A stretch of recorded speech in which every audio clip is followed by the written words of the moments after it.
This posture is always listed as a back bend because the back bends as a result of what is happening at the front of the posture.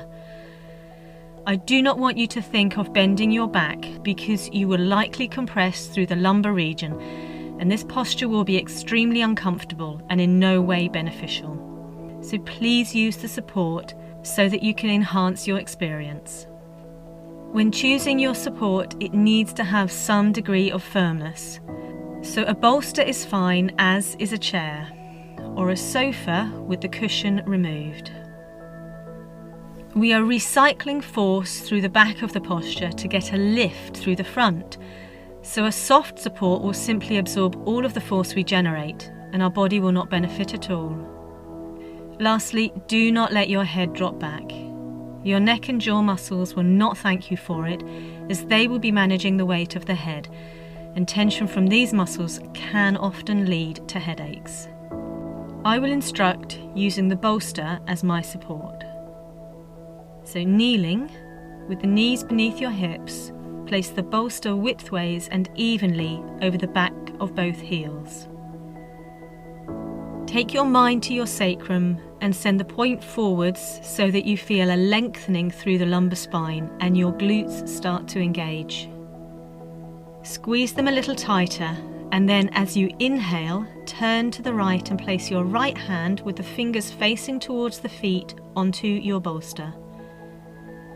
Press through the hand as you exhale, look at your right hip and squeeze the hip further forward. As you inhale, extend the left arm upwards, and keeping the gaze into the back of the right knee, exhale the left arm over your head so that the left hand casts a shadow over the right heel. The right hand maintains pressure through the bolster so that it can keep length and lift through the right side of the waist and rib cage, whilst the left side of your torso naturally lengthens as it opens. The glutes are important as they are using up any force that is driven into the lower back area, so keep them moving the pelvis and hips forward, whilst the right hand presses downwards and maintains the lift in the right side ribs. Keep your breath steady throughout. Wait for an inhalation so that you can use the diaphragm muscle to pull you out of the posture. As you inhale, swing the left arm down so that will help to draw you forwards. If you need to rest before experiencing the posture on the left side, then move the props and press pause on the video and come into Child's Pose.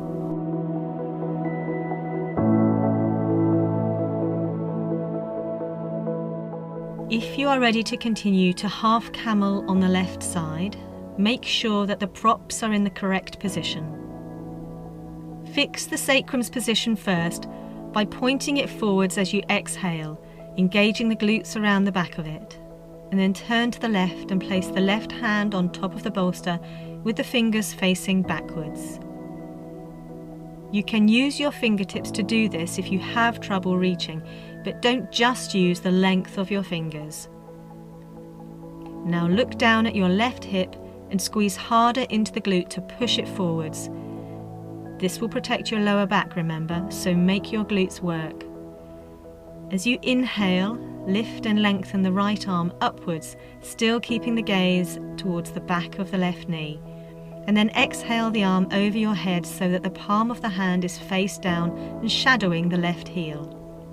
Press the left hand into the bolster to lengthen the left side of the waist and lift the left side ribs.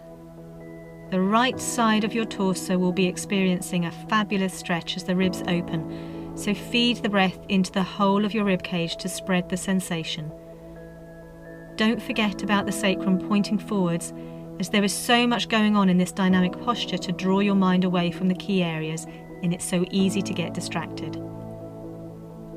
With your next inhalation, swing your right arm down to help pull the torso out of the back bend.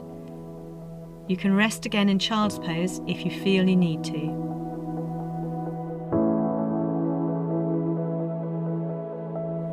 This posture has a great potential for challenge, not just on a physical level, but also on a physiological and a psychological level. Our bodies are better designed to bend forwards, not backwards, so there is so much about this shape that can feel wrong. By practicing one side at a time, half camel is a great way to introduce the competency you will need to safely practice this confidence-building group of postures. If you wish, you can now go back to the start of this pod video and repeat half camel on both sides.